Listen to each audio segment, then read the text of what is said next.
Almas Sakibiru menggugat calon wakil presiden Gibran Raka Buming Raka membayar ganti rugi 10 juta rupiah. Gugatan Almas terdaftar di Pengadilan Negeri Surakarta, diterima dan terregister 29 Januari, kata Humas Pengadilan Negeri Surakarta Bambang Arianto, Kamis 1 Februari. Menurut keterangan di laman Sistem Informasi Penelusuran Perkara atau SIPP Pengadilan Negeri Surakarta, gugatan yang dilayangkan Almas masuk dalam klasifikasi perkara wan prestasi. Almas diwakili kuasa hukum Arif Sahudi. Dalam gugatannya, Arif menyinggung uji materi pasal 169Q Undang-Undang Nomor 7 Tahun 2017 tentang pemilu yang diajukan Almas ke Mahkamah Konstitusi. Almas menguji materi pasal yang membatasi usia calon presiden dan wakil presiden minimal 40 tahun itu.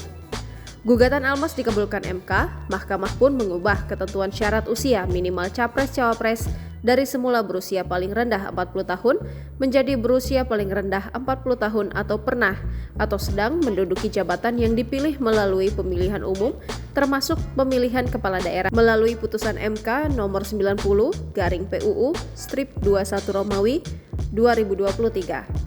Putusan itu memuluskan langkah Gibran jadi cawapres di Pilpres 2024. Saat itu, dalam gugatannya ke MK, Almas yang merupakan alumnus Universitas Surakarta itu menyatakan sebagai penggemar Gibran.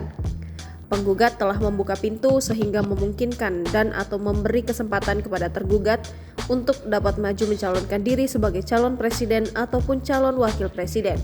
Demikian bunyi berkas gugatan Almas ke Pengadilan Negeri Surakarta. Namun menurut Almas, hingga saat ini Gibran sama sekali tidak memberikan apresiasi kepada Almas yang telah membuka kesempatan bagi Gibran meraih tiket Pilpres 2024. Almas menilai Gibran mestinya menunjukkan itikat baik dengan mengucapkan terima kasih. Almas pun menuntut Gibran ganti rugi secara material sebesar 10 juta rupiah.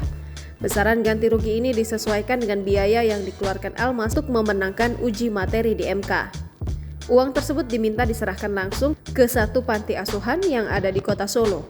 Tak hanya itu, Almas juga meminta pengadilan menetapkan uang paksa 1 juta rupiah per hari atas keterlambatan pembayaran. Sejak Rabu 31 Desember, Almas dihubungi dan kuasa hukumnya atas gugatan yang diajukan tapi belum mendapat respon. Sementara Arif selaku kuasa hukum Almas ketika dihubungi hari ini hanya memberitahu soal agenda keterangan pers yang rencananya digelar pada Jumat 3 Februari besok. Wakil Ketua TKN Habibur Rahman juga belum merespon saat dihubungi soal gugatan ini.